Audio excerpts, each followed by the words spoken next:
ਸਤਨਾਮ ਸ਼੍ਰੀ ਵਾਹਿਗੁਰੂ ਸਾਹਿਬ JIO.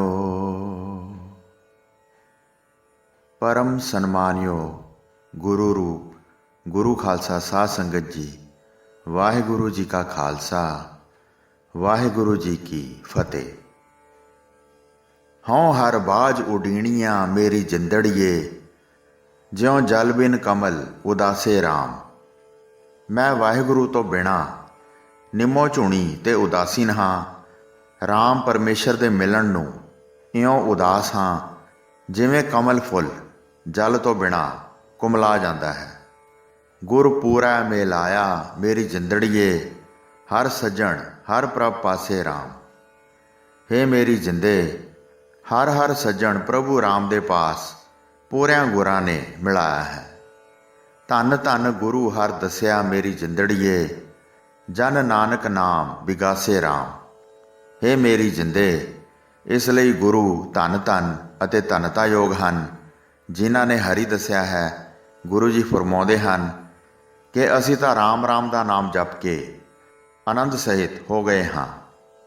धन धन गुरु नानक जन केरा, जित मिलिया चूके सब सोग संतापे। एक बार ऐसा होया कि घुग वसदे नगर विच दो सगे भरा रहिंदे सन, जिन्हां दा शाहूकारा चलदा सी। घर विच किसी पदार्थ की कमी नहीं सी, पर आम संसारी जीवां दे सुभाਅ की तरह कि जदों पदार्थां रूपी दात मिल जाए तां दात प्यारी हो जाती है ते दातार विसर जाता है। दात प्यारी विसरिया दातारा, जाणै नाही मरण विचारा। एक भरा तां बिल्कुल मनमुख नास्तिक हो गया, दूजा आस्तिक संस्कारां वाला सी। अचानक इस नगर तो बाहर एक ब्रह्म बेते महापुरुष जो जीवां दी कल्याण हित विचर रहे सन, वो आ पहुँचे। जिवें मिठे कोल कीड़ियाँ, फुल कोल भौरे, दीवे कोल पतंगे आप ही पहुँच जाते हैं, उन्होंने कोई बुलाउंदा नहीं। इस तरह ब्रह्म बेते महापुरुष किसी नूं सददे नहीं। आत्म रसीए जग्यासू खुद ही महापुरुषों कोल पहुँच जाते हैं। महापुरुष कोल हर रोज़ भीड़ वधदी गई। महापुरुष ब्रह्म दी विचार कथा रूप विच लोकां नूं सुणाया करदे।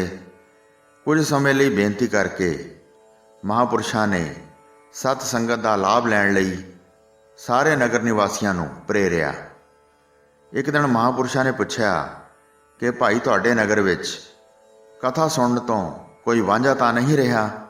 तां संगत ने हथ जोड़ के कहा, महाराज जी, एक पुरुष ऐसा है जो कदे भी सतसंगत विच नहीं आया।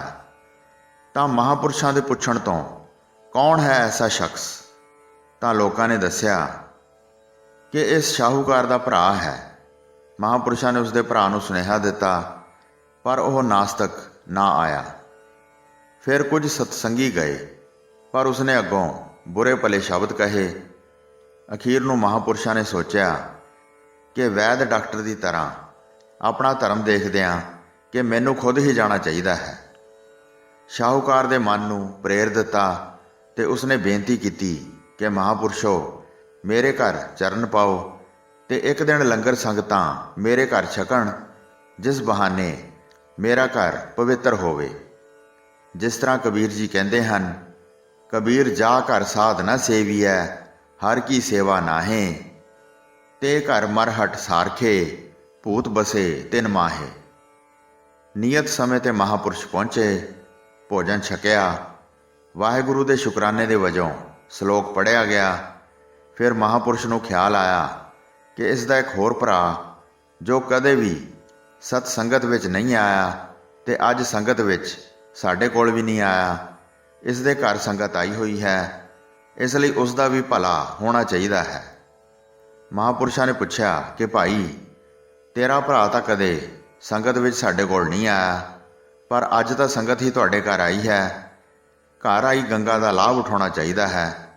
शाहूकार ने दस्या कि महाराज जी, मेरे भरा दे भाग खोटे हैं।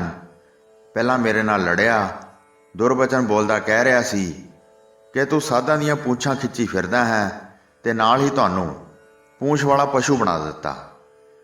जदों उसने सुनिया कि तुसी आ रहे हो ਉਦੋਂ ਦਾ ਹੀ ਇੱਕ ਕਮਰੇ ਵਿੱਚ ਵੜਿਆ ਬੈਠਾ ਹੈ।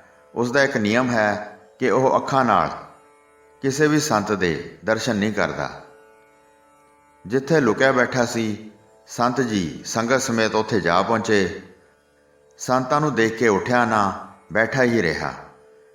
ਆਪ ਤੋਂ ਵੱਡੇ ਅੱਗੇ ਉੱਠ ਕੇ ਖਲੋਣਾ ਸ਼ਾਸਤਰ ਵਿੱਚ ਆਗਮਨ ਕਰਮ ਹੈ, ਪਰ ਇਹ ਕਰਮ ਭ੍ਰਿਸ਼ਟ ਇਹੋ ਜਿਹੀਆਂ ਗੱਲਾਂ ਕਦੋਂ ਜਾਣਦਾ ਸੀ। ਪਰ ਮਹਾਂਪੁਰਸ਼ਾਂ ਨੇ ਗੁੱਸਾ ਨਹੀਂ ਕੀਤਾ। ਉਸ ਨੂੰ ਤਾਰਨ ਲਈ ਨਾਮ ਦਾ ਉਪਦੇਸ਼ ਦੇਣ ਲੱਗੇ। ਕਹਿਣਾ ਸ਼ੁਰੂ ਕੀਤਾ ਕਿ ਭਲੇ ਪੁਰਸ਼ਾ, ਇਹ ਮਨੁੱਖਾ ਸਰੀਰ ਵਾਰ-ਵਾਰ ਨਹੀਂ ਮਿਲਣਾ। ਉਹ ਅੱਗੋਂ ਬੋਲਿਆ, ਜੇ ਵਾਰ-ਵਾਰ ਨਹੀਂ ਮਿਲਣਾ ਤਾਂ ਫਿਰ ਖੂਹ ਵਿੱਚ ਛਾਲ ਮਾਰਾਂ। ਮਹਾਂਪੁਰਸ਼ ਸ਼ਾਂਤ ਸੁਭਾਅ ਦੇ ਸਨ। ਕਹਿਣ ਲੱਗੇ, ਖੂਹ ਵਿੱਚੋਂ ਨਿਕਲਣ ਦੀ ਗੱਲ ਕਰ, ਡਿੱਗਿਆ ਹੋਇਆ ਤਾਂ ਪਹਿਲਾਂ ਹੀ ਹੈ। ਤੇਰਾ ਭਲਾ ਹੋਵੇਗਾ, ਰਾਮ ਦਾ ਨਾਮ ਲਿਆ ਕਰ।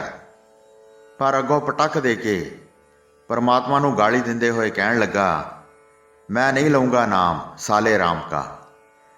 ਮਹਾਂਪੁਰਸ਼ਾਂ ਨੇ ਕਿਹਾ, ਜਿਹੜਾ ਇੱਕ ਵਾਰ ਵੀ ਤੇਰੀ ਰਸਨਾ ਤੋਂ ਰਾਮ ਕਿਹਾ ਗਿਆ, ਭਾਵੇਂ ਗਾਲ ਕੱਢ ਕੇ ਹੀ ਕਿਹਾ ਗਿਆ, ਪਰਲੋਕ ਵਿੱਚ ਇਸ ਦਾ ਵੀ ਫਲ ਪ੍ਰਾਪਤ ਹੋਵੇਗਾ।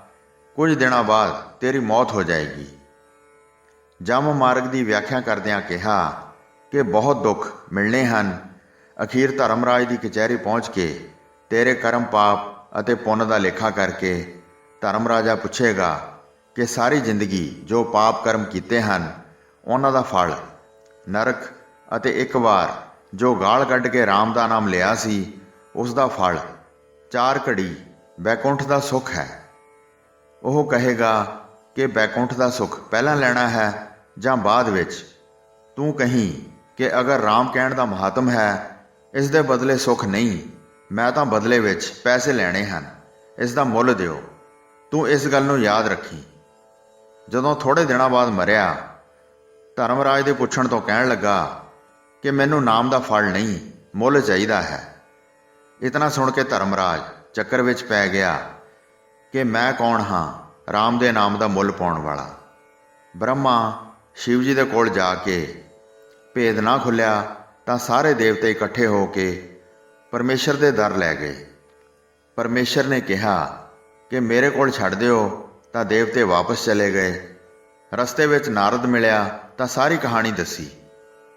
ਨਾਰਦ ਨੇ ਕਿਹਾ ਕਿ ਕੱਲ੍ਹ ਫਿਰ ਕੋਈ ਐਸਾ ਟੱਕਰੇਗਾ, ਇਸ ਤਰ੍ਹਾਂ ਰੋਜ਼ ਤੁਰੇ ਫਿਰੋਂਗੇ। ਚਲੋ ਭਗਵਾਨ ਨੂੰ ਪੁੱਛੋ ਕਿ ਪਰਮੇਸ਼ਰ ਦੇ ਨਾਮ ਦਾ ਕੋਈ ਮੁੱਲ ਹੈ। ਜਾ ਕੇ ਭਗਵਾਨ ਦੇ ਦਰ ਪੁੱਛਿਆ ਕਿ ਮਹਾਰਾਜ ਜੀ, ਇਹ ਗੁਹਜ ਭੇਦ ਪ੍ਰਗਟ ਕਰੋ, ਇਸ ਦਾ ਕੀ ਮੁੱਲ ਹੈ। ਤਾਂ ਭਗਵਾਨ ਨੇ ਕਿਹਾ ਕਿ ਨਾਮ ਦਾ ਕੋਈ ਮੁੱਲ ਨਹੀਂ ਹੁੰਦਾ, ਇਸ ਦਾ ਇਹੀ ਮੁੱਲ ਹੈ ਕਿ ਮੇਰੇ ਚਰਨਾਂ ਵਿੱਚ ਪਹੁੰਚ ਗਿਆ ਹੈ। ਮੈਂ ਇਸ ਨੂੰ ਮਾਇਆ ਪਾ ਕੇ ਭੁਲਾ ਦਿੱਤਾ ਹੈ। ਹੁਣ ਇਹ ਕੋਈ ਵੀ ਇੱਛਾ ਨਹੀਂ ਉਠਾਏਗਾ ਤੇ ਮੇਰੇ ਸਰੀਰ ਵਿੱਚ ਲੀਨ ਹੋ ਜਾਏਗਾ। ਇਸ ਲਈ ਗੁਰੂ ਜੀ ਨਾਮ ਨੂੰ ਅਮੋਲਕ ਦੱਸਦੇ ਹਨ। ਇਸ ਸਾਖੀ ਦਾ ਭਾਵ ਨਾਮ ਨੂੰ ਅਮੋਲਕ ਪ੍ਰਗਟ ਕਰਨਾ ਹੈ। ਸਾਈਂ ਨਾਮ ਅਮੋਲ, ਕੀਮ ਨਾ ਕੋਈ ਜਾਣ ਦੋ। ਵਾਹਿਗੁਰੂ ਜੀ ਕਾ ਖਾਲਸਾ, ਵਾਹਿਗੁਰੂ ਜੀ ਕੀ ਫਤਿਹ।